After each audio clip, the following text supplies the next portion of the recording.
This is my interview with January 6th defendant, Kenneth Harrelson.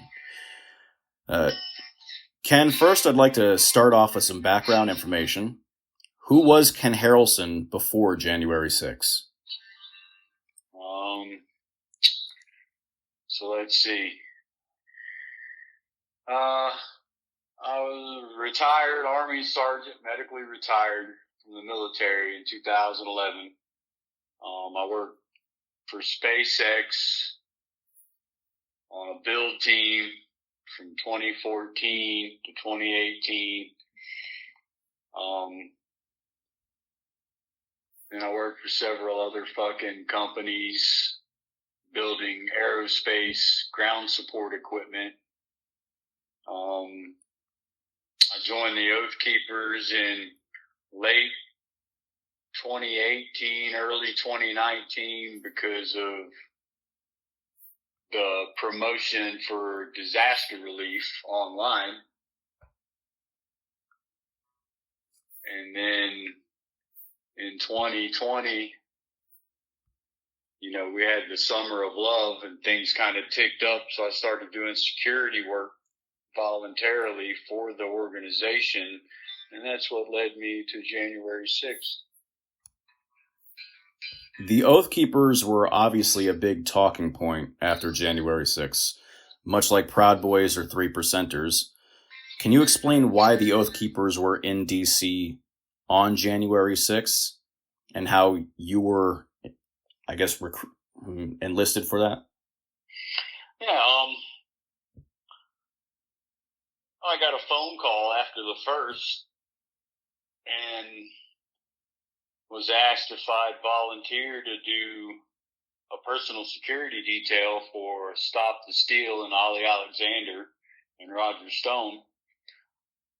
I turned it down at first, but then it was explained to me that the organization Stop the Steal had received several death threats after announcing that they were going to be holding speaking engagements on January 6th.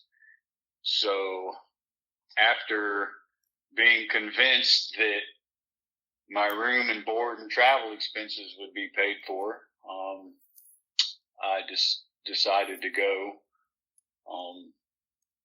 to provide security for the Stop the Steal people. Can you take us through the day of January 6th from beginning to end without the DOJ's framing of the events? Yeah, so I arrived at the Ellipse early in the morning. We started arriving about 6 a.m., probably 7:30, 8 o'clock. Ollie Alexander and Roger Stone's people come out to the gate, gave us VIP passes. We were ushered through the secret security checkpoints and then carried to a VIP sitting area where we waited to receive our principals for our detail. Right down, probably 20 rows away from the stage where Trump was speaking.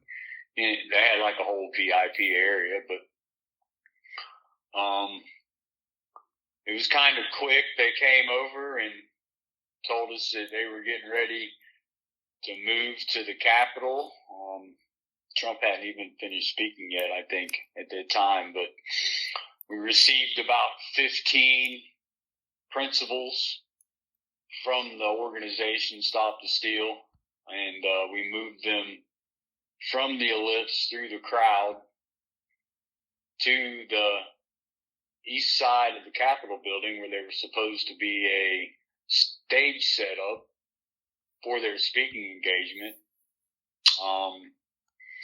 When we arrived on location, first off, we asked several Capitol police officers for directions to where we were supposed to go, even though, everything had already started on the other side of the building. The Capitol Police told us where to go. They pointed us in the direction we needed to go. They led us onto the grounds to the speaking engagement location. And So we arrived at the location. There was no stage. So the guy that was like the head guy of the group gets on the phone for a couple of minutes, and then he gets off the phone and says that the crowd was too heavy, that the stage setup guys couldn't get around there to us. So me and the other Oath Keepers made the decision to move them away from the Capitol, and they kind of wanted to wait a minute. The guy gets back on the phone, and he's on the phone for a couple of minutes. He gets off the phone, and he says that the stage is on its way. It's going to be there in a few minutes. And then we turn around, and the crowd had already broken through, I guess, barricades. I don't know. I never saw any, but it was just a massive crowd of people moving around the east side of the building. Me and one of the Oath Keepers, Jason Dolan, we were standing there kind of watching everything take place, and our principals take off running up towards the building. So Jason was like, hey, we need to stick with those guys. So we tried to make our way through the crowd to locate the principals, but by then there were so many people, it was nearly impossible to locate them. So we ended up on the steps on the east side of the Capitol, singing the national anthem and stuff, and then that's when the alleged tactical stack of Oath Keepers was seen on film moving up the stairs, which really wasn't a tactical stack, if you want to call it that. More like kindergartners holding hands for a fire drill, trying to just keep their hands on each other so they didn't lose, because the crowd was so thick, you couldn't move through it without getting separated. So, that was a tactic we used, moving the principals from the ellipse to the Capitol. We made them hold on to each other's shoulders, hold each other's hands to keep them together, because the crowd was so thick. If we'd have lost one, it would have been impossible to locate them. But anyway, we were up on the steps, and it was kind of interesting. The crowd started chanting Oath Keepers and, carrying on and stuff. And somebody with a megaphone says that Trump's getting ready to come out of the building to address the crowd.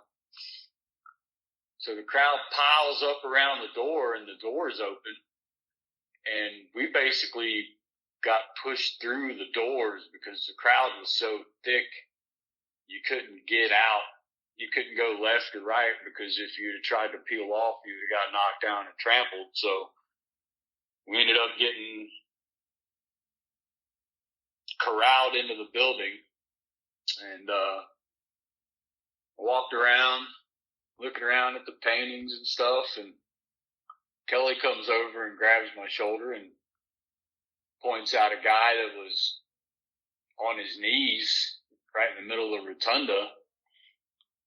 So we go over to check on the guy, and the guy's sitting there crying, and he asked us to say a prayer with him. So we knelt down with him in the middle of the rotunda and said a prayer with the guy, got back up.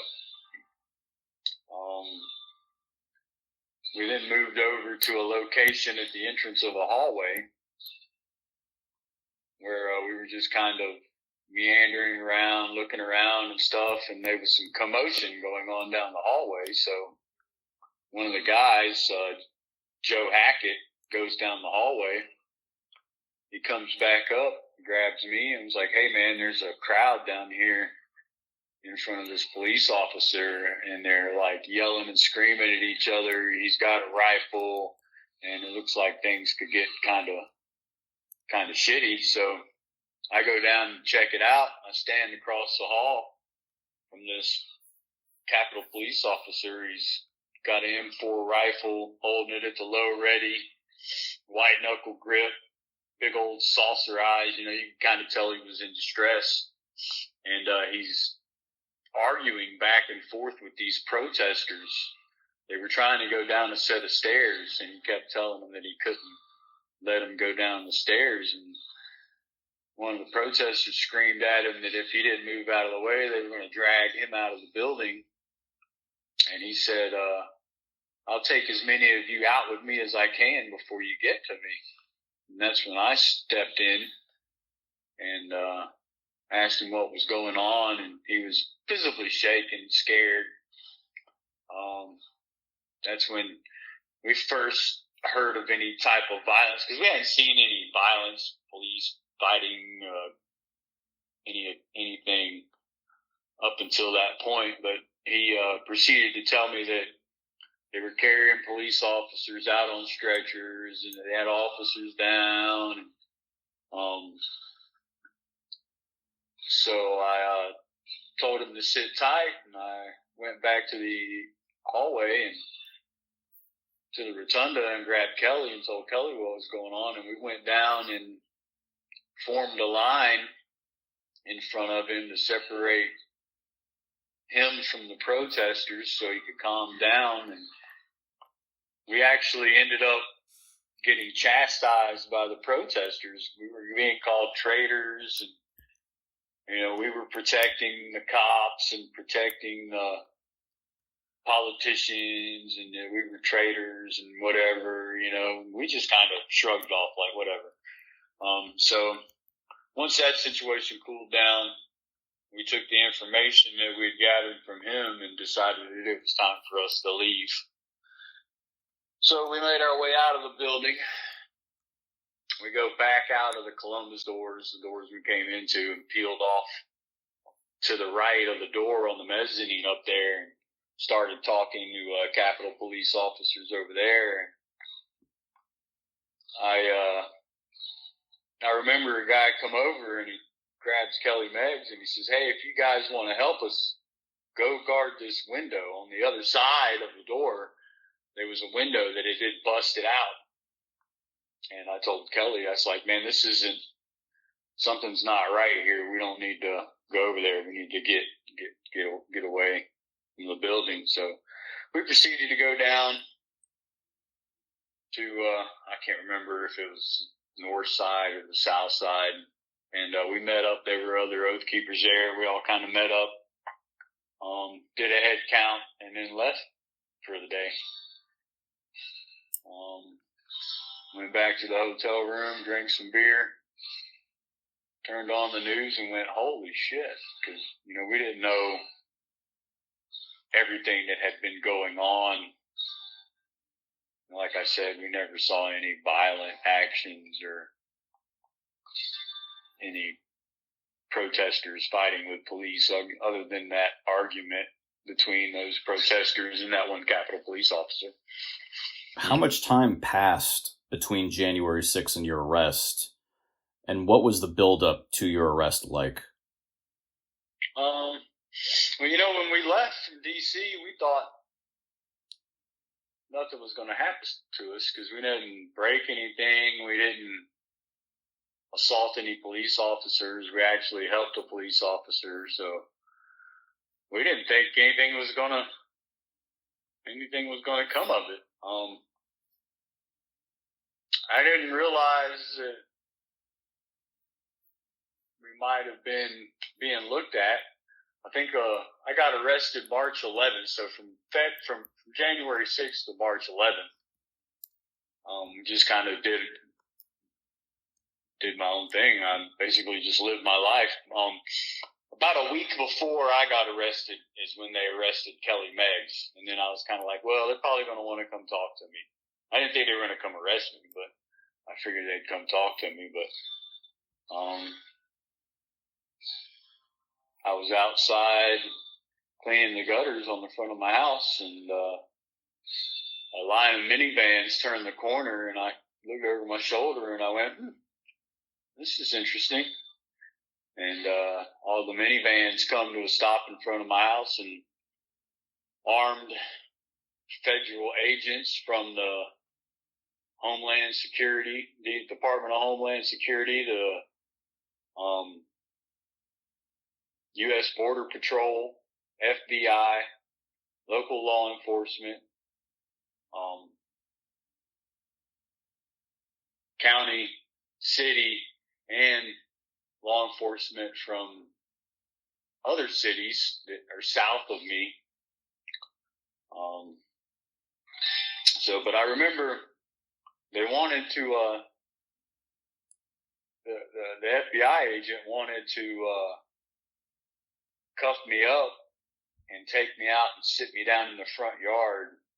And the sheriff's officers that were overseeing the operation told the FBI agent that they weren't going to allow him to do that. They could take me out behind my house and set me down and let me smoke cigarettes until they were ready to transport me to the holding location.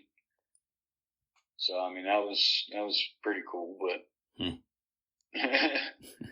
you know, they wanted to make a spectacle and parade me out in front of the neighbors, and luckily the local sheriffs told them to kick rocks, that they couldn't do that shit. Describe, if you would, your experience with diesel therapy upon your arrest. Where were you taken on your path from your home to the DC jail? And so I went to the Brevard County Sheriff's holding facility, spent the night there. Then I was taken to the district court in Orlando the next morning, processed in with the marshals. From there, I had my arraignment, and then I was carried to the Seminole County Jail, to a federal holding unit there. I was there until April 20th. And then from there, it was funny because they drove me from Orlando to Jacksonville, Florida, put me on an airplane, then flew me back to Tampa, picked up more prisoners. Then they flew us to Oklahoma. I stayed a night in Oklahoma. Then I flew from Oklahoma to Northern Neck Regional Jail. And I was in Northern Neck Regional Jail for April, May, June. I think June 11th is when they moved me from Northern Neck Regional Jail to DC, to the Central Detention Facility in DC, where I stayed for 2 weeks in quarantine, and then I was moved to the Central Treatment Facility in DC, the same location, just different building. And then that's where I stayed. You said you got to DC. What date was that again? I think it was June 11th. Okay, June 11th. Yeah. Let's see. I didn't really. I mean, I think it was June 11th. Northern Neck was a fucking shithole jail. It was. I was having medical issues, so instead of treating my medical issues, they put me in the SHU for 2 weeks and called it a medical watch. But that place was just on another level. Yeah. And then, so I was at DC all the way up until after the trial. Then for some odd reason, right after our trial, Marjorie Taylor Greene sends out a tweet saying she's demanding entrance into the DC jail to interview people that had been charged with nonviolent offenses. Well, me and Kelly Meggs were the only two in there that didn't have any APOs at the time. I think Billy Cressman, I think we were the only three in there without APOs. But the night of that tweet, they moved us from DC to Lewisburg, Pennsylvania, to a federal penitentiary. And then, so I was there for 2 months until my sentencing. Then they moved us back to DC for sentencing. And then from DC, I went to somewhere in Virginia for a week in the SHU. And then from there, I went to Atlanta Penitentiary, where I stayed until I got released from there February 11th, I think, of 2024. I got released from there, and then I went to a halfway house in Orlando, Florida, until April. And then I got released on probation. Supervised release is what they call it, but it's basically probation. You had mentioned your medical issues. When you had gotten to DC, did you receive adequate medical care in DC? No, by then, DC was a shithole in itself. I mean, they did the bare minimum. They'd do blood work. And even if you came back showing your blood work that you had stuff wrong with you, they didn't treat it. I had, hypertension, high blood pressure, which is hypertension. But luckily, what happened was when I got arrested, they carried my medication to Seminole County. In transit from Seminole County to Northern Neck, my medication got lost because I had medication that went with me from Seminole County to the holding facility in Oklahoma, and I had my medication in Oklahoma. Then when I got to Northern Neck, all of a sudden they didn't have my medication. So I sat for like a week and a half without my medication, and my blood pressure went up to like 180 over 110, 120. I was having like heart palpitations, and like it was pretty bad situation. They got, like, the last 2 weeks of being in Northern Neck, they finally got my medication right, and then I carried medication. So I had medication with me when I got to DC, but as far as the medical care in itself when at DC, it was next to nothing, really. I mean, they take you in and check you every month, but other than that, that's all they did. Make sure you still had a pulse so they could get their money. What was your dietary situation like inside the DC jail?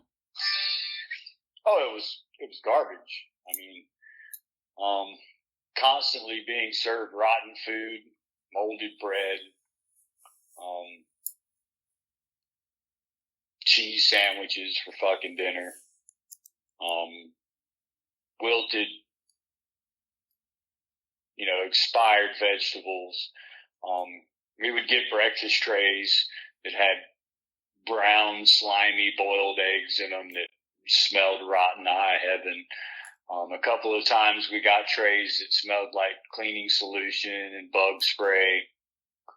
So, I mean, basically we were forced to live off of the junk food that we could get off of commissary because the food that they were providing to us was really non-edible. I mean, it was just, and then it was all soy-based products. I gained a massive amount of weight because of the garbage. It's funny because as soon as I left DC and went into the Bureau of Prisons, I lost like 50 pounds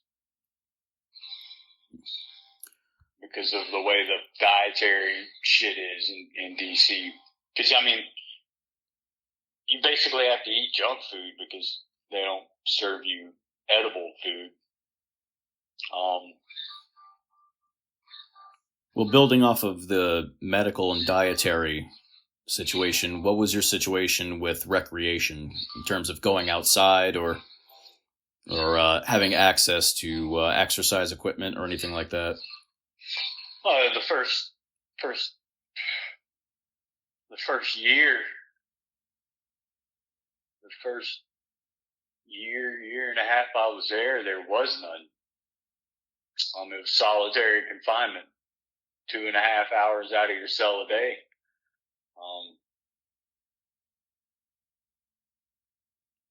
Some days you'd do 22.5 hours in a cell, and then the next day you'd do 26 hours, I think. Wasn't it like 25, 26 hours in the cell before you got out for 2.5 hours to make a phone call, take a shower, try to do some push-ups.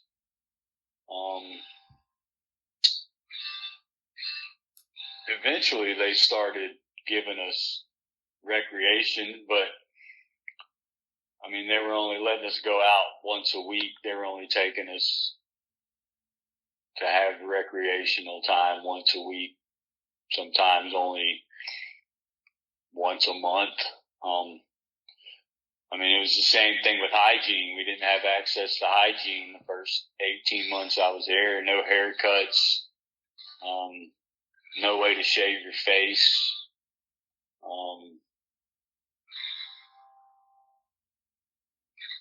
I mean, it was just despicable. Did you have access to religious services? No. What about? There was none of that either. And they used COVID as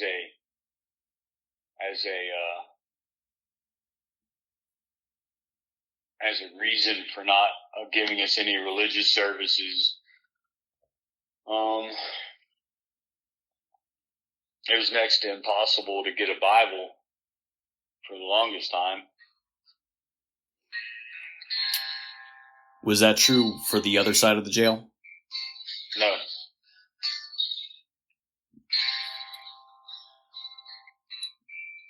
When it comes to communication, what was the situation like in terms of phone privileges or being able to communicate by mail or with tablets or electronically or any of that? How easy was it to communicate with your loved ones? At first, it was hard. They had tablets that you could send messages on, but you only could get a tablet for about an hour a day.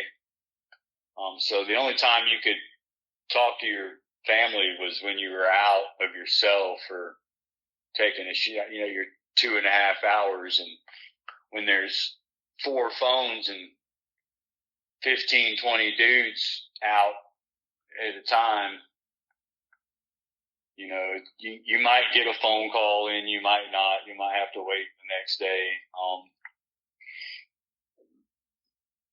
And it was like that the first 18 months until they finally started giving us 5 hours of rec time. After about 18 months, we could get 5 hours out of our cell. So it eased up with the phone calls and stuff. And then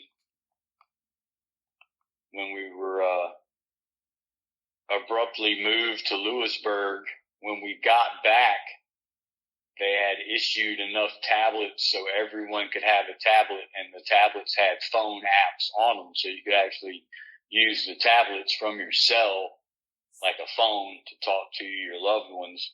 But that was only for, I think, 2 months at the very end before I got sentenced and then moved to the BOP. Was your mail delivered in a timely manner? Oh yeah, no, we would get mail that had been post dated months. We wouldn't get mail for a week or two, and then we'd get a whole dump of mail. Our mail wasn't getting to where it was going. And, when we'd ask questions about it, we really wouldn't get any answers. I went a couple of months probably without getting any mail, and then all of a sudden I get a whole bag full of mail because they hold it, they go through it, they read it, they scan it, they send the FBI copies of it so they can keep track of everything that was going in and out of that out of that unit. Eventually one of the guards told us that we were like a special case, that they had to send our mail over to like a FBI scrub team to go through it, and that, they were doing whatever they were doing with it before it was getting sent on. I would get legal mail that had been opened and gone through. Even though they're not supposed to open it until they're standing in front of you so you can witness it. Many times I got legal mail that had already been opened.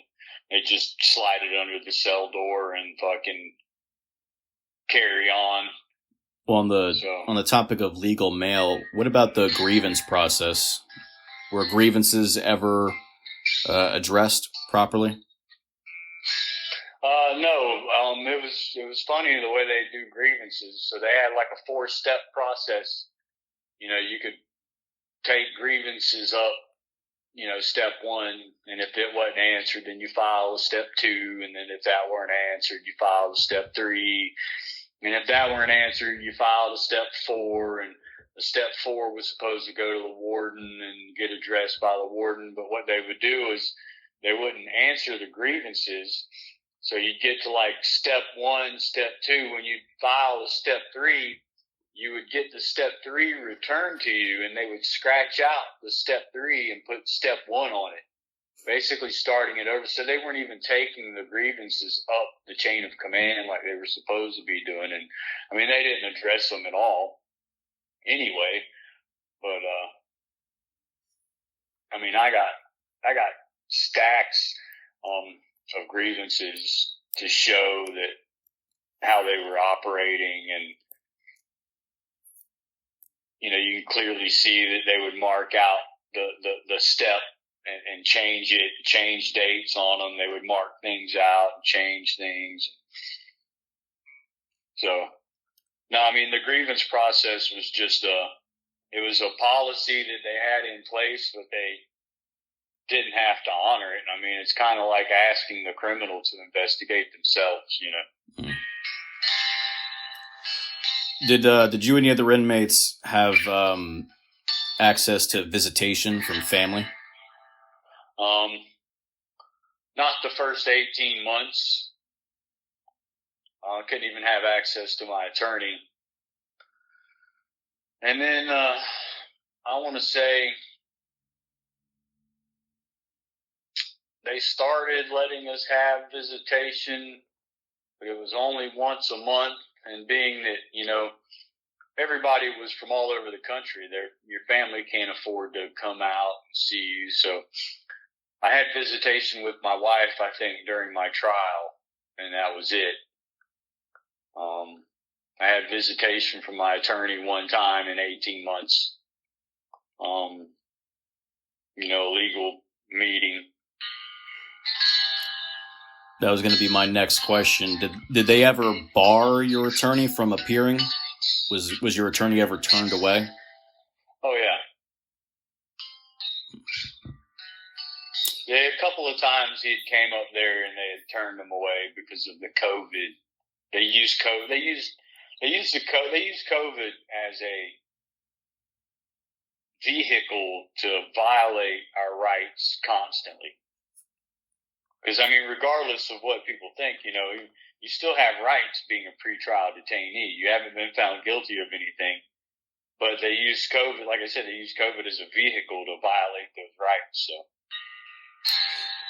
did they ever, besides denying you your rights under the guise of COVID, did they ever try to compel people to take the COVID shot in exchange for their rights? Was there ever sort of a quid pro quo? Oh yeah, they got a couple of guys like that. Cash Kelly, Ryan Nichols. They told those guys that if they wanted to have visitation with their kids, that they had to have the COVID vaccine. So they took the COVID vaccine, and then after they took the COVID vaccine, they turned around and told them that they couldn't have visitation with their family unless their family had the COVID vaccine. And they used that on all of us early on in the beginning. You couldn't get your hair cut unless you had a COVID vaccine. You couldn't have visitation with your family unless you had a COVID vaccine. they use that COVID vaccine like a carrot dangled in front of people to get them to take it. You know, violate your rights and psychologically abuse you, and then use the COVID vaccine. You know, if you get the vaccine, you'll get some sort of relief. But then when those guys took the vaccine, they never got any relief. So, since it was so difficult to actually get access to your attorneys, what was the situation like when it came to reviewing your discovery? How difficult was it to look at your evidence in your case and actually build a defense? It was next to impossible. The only thing we had, I mean, somehow some guys got access to evidence through their attorneys. Mine had a hard time getting any evidence. He handed evidence over to the jail, and I never received it. So once that happened, he didn't send any more evidence over. So the only thing I had to go off of was the evidence.com, which they provided us on a tablet to watch CCTV footage. Do you feel as though exculpatory evidence was being suppressed even on evidence.com? Oh, yeah. Yeah, well, I mean, in my case specifically, I mean, they used Capitol police officers to testify and then provide us with the CCTV footage around those Capitol police officers, and then come to find out that one of the Capitol police officers that testified wasn't even in the area we were at the time he said he was, or witnessed the things that he said he witnessed. So, I mean, there was a lot of, there was a lot of withholding of evidence, even with evidence.com, because it was like looking for a needle in a haystack, because they gave you every clip of video from every CCTV camera, not only in the Capitol building, but in the fucking district. So every street camera, but they didn't provide certain cameras that we now know the videos existed for those cameras. So, I mean, they withheld, they used evidence.com to say that they provided us with the footage, even though they still withheld footage. That makes sense.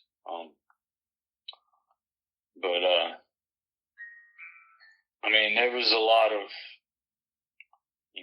through that video footage, we were basically able to put together a whole timeline and scenario of the events of that day and the way they unfolded.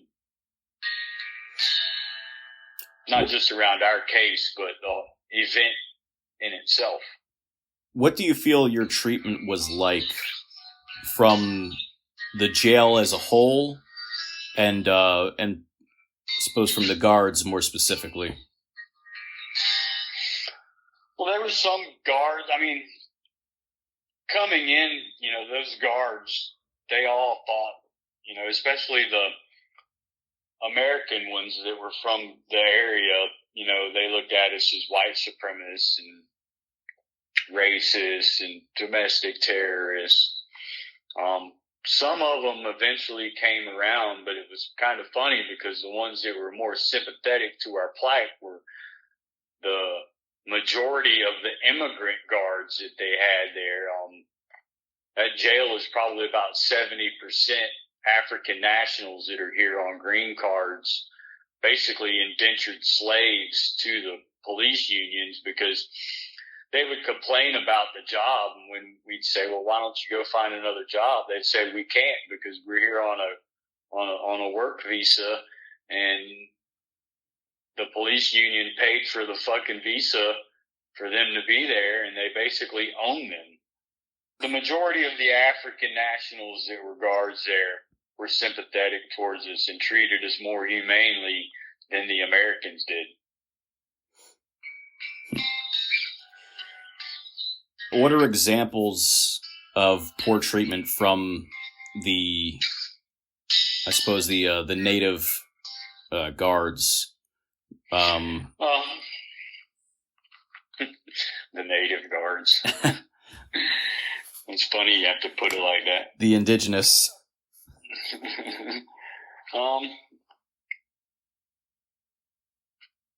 Just psychological abuses verbally,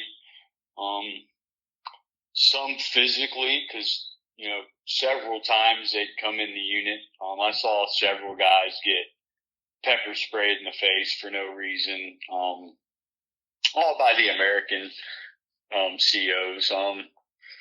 We had one CO in particular that walked us from the unit to the medical unit, and she would try to get other inmates to fight us in the hallways. Look out, here come these domestic terrorists, y'all. These are the guys that came in here and tore up y'all city. Y'all want to do something about it? Stuff like that. And then,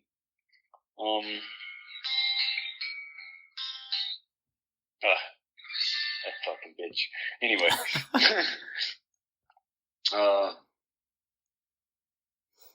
What else?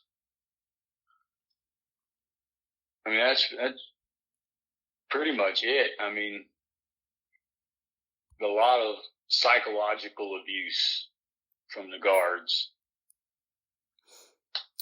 They're experts at their craft when it comes to psychological abuse, in the way they would use, they'd lock you down and then they'd talk shit to you while you're locked down, in the cells. They'd walk around, calling us domestic terrorists and white supremacists and racist. And were there ever times where the marshals would show up and they addressed these concerns? Yeah, they'd show up like they were going to address them, but they would just take notes, but nothing was ever done about it. They were just there to make a show.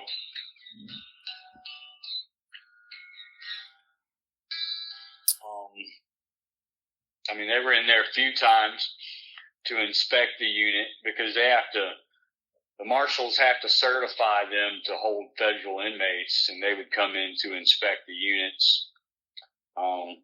They would take notes. It was all a show. They were just trying to keep the temper down, I guess, because, I'm pretty sure they had an idea of how we were being treated, but they didn't care either, I don't think. Do you think there were ever times where there were, I suppose, active attempts to suppress information about how bad the facility and the conditions there were by the jail? Oh, yeah. They would cut the phones off so we couldn't use them. They would stop mail from going in and out. Yeah, I firmly believe that they were actively trying to suppress us getting out the information about how bad it was in there. Now, in terms of being in there, it's my understanding the January 6th inmates were segregated away from the rest of the jail, correct? Yeah, we had our own unit in the jail. Segregated as much so as it, they'd be two units, or end to end, and there's a door that separates the units. They would make sure that there were no inmates in the unit next to us, because I remember at one time the unit got opened up that was next to us, and we started teaching those guys under the door how to fill out the grievance forms and use the grievance process and to document everything that was going on. And they immediately shut that unit down and moved those guys. when you'd go to rec, they'd be windows on units that would be on the rec yard, and we would carry paper and pencils and start writing information down and giving to these guys in other units. And when they caught us doing that, they stopped our recreation for a month. They'd punish us because we were educating the other inmates about how bad the facility was violating their rights. We'd give them, the list of congressmen and women's phone numbers and addresses, and we teach them about how to use, like I said, the grievance process and stuff. So now, were there any? They would. Go ahead. No, go ahead. I was going to say they wouldn't even transport us back and forth from the jail to the court with any other inmates for the same exact reason. Were there any times as though you felt there were undercover government assets with you inside the jail? Oh, yeah.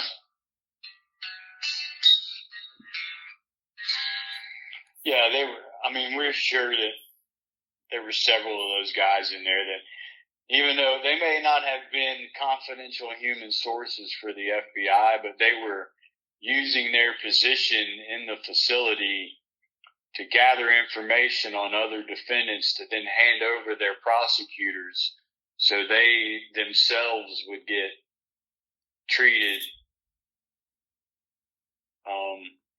They would,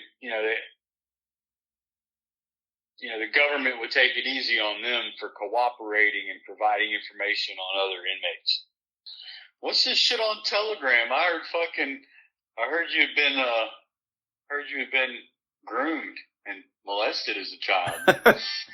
Yeah, I mean, apparently. Is that a new post, or is that something that was shown recently? Because I think Lang or Mellis was trying to promote that. Mellis. Okay. Yeah, so Mellis, he had Dempsey go on do a fake, they made a podcast with the laptops. Oh yeah, I know they were doing that. When they moved me and Kelly and Stewart back from fucking Lewisburg back to DC, he had they had a whole bunch of new dudes in there, and he had all those motherfuckers, eating out of his hands, and they were doing that podcast shit. Okay, that makes sense. Yeah, I was wondering about the time frame, because obviously he waited until he got out of prison to post that shit, but he had Dempsey basically saying that shit that I was, I guess, getting finger blasted or whatever the fuck he said. Pretty fucking much that same shit. Yeah.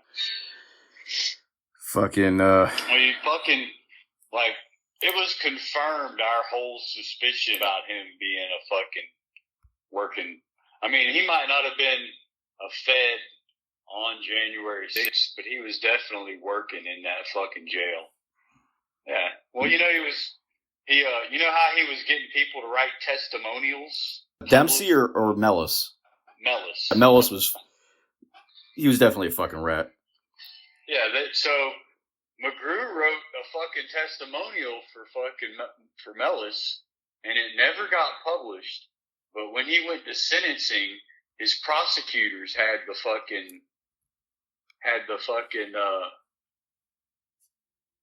thing that he wrote for Mellis. I never knew that. He wrote something and they fucking brought it up in court? Yeah, James, he told me about it, because he got sentenced while we were in fucking Lewisburg, and then when we came back from Lewisburg, the whole vibe had changed. Dempsey didn't hang out with, it's kind of funny, all the dudes were fucking wishy-washy anyways, and they couldn't but when we came back from Lewisburg, Dempsey didn't hang out with Mellis and none of them fuckers anymore. And McGrew didn't fucking hang out with none of them anymore. And McGrew come in and sat down and told me that shit. McGrew come in and sat down and was like, dude, you need to be careful what you say around that motherfucker. And I was like, bro, we've been trying to tell you this shit the whole fucking time. Right. You ain't want to fucking listen. You know what I mean? Like, huh. Yeah, because like I remember one time he went to like a supposedly like a legal visit or some shit like that, and when he left, the fucking pod got shaken down, and they took Mink's shit. They took like his discovery, and then they were trying to get mine. I was like no, and I hid it. And then when Mel's came back, I think this was after Ryan did the recording of him, and he was like flipping out because he thought that it was going to go public, and so like. Yeah, he leaves for legal. The place gets shut down. He comes back and he's acting all nervous, like, and he's like, so, did anything interesting happen when I was gone? And it was like, gee, I wonder what the fuck happened. Yeah. Yeah, right. Yeah, he was a fucking rat. He was a fucking rat, and he I remember early on, he was saying shit like, oh, it's just not enough. They just want more. Because early on, he said that he had met with the prosecutor to tell them shit, and they were mad at him. He was like, oh, they're just so mad. They thought I'd have more. Like, I don't know what they wanted. So, I think he got flipped. They were all fucking rats. Fucking, DeGraves, DeGraves gave fucking proffered information about Jess that they tried to use on Jess in our fucking trial. Huh. What could he have possibly even fucking said? Well, it was hearsay, so the judge said it was inadmissible, but he said that he overheard Jess talking on the phone about using radios to call people in with guns and shit. Okay. Yeah. Well, that reminds me of fucking Smocks. He volunteered to testify, I guess, against Guy, and they didn't even bother using him. They were like, this guy's a fucking liar. Wow. All right, fuck. Let me backtrack.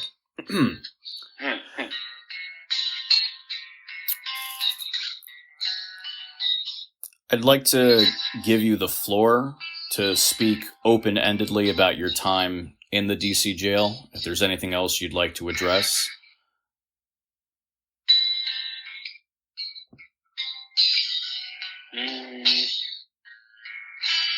No, I mean, it was a very interesting experience.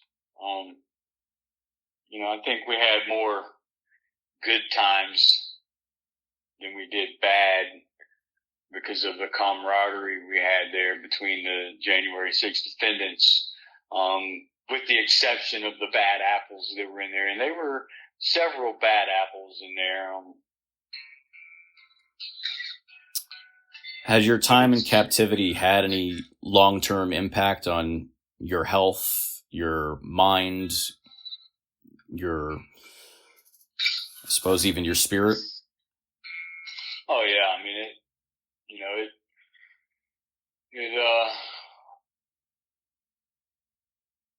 definitely has affected me psychologically, emotionally. I mean, if I had to have stayed in DC, I was lucky enough to spend some time in the BOP, and I used that time to get my health back physically, but the emotional, psychological damage was already done by the facility in DC, as well as my experience. I mean, I had a chaplain in Atlanta call me a white supremacist, a white nationalist, and a racist. Just being badgered in that way in itself, being a Army veteran, already suffering from PTSD. I mean, it definitely, definitely had its toll. Okay, now here's this. This is up to you how you'd like to do this. Your trial went on for a long time, so I'm leaving this up to you. Do you want to give a narrative? Do you want to provide a narrative about the trial, or would you rather do that another time? Same guitar time, same guitar place. Okay. Oh yeah. All right. That's the whole. I know there's a lot there. That's yeah, there's a lot there. All right. Excellent.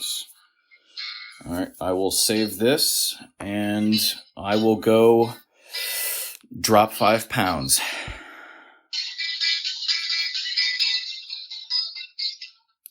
Have fun. That was a poop joke. Good job. All right. All right, bro.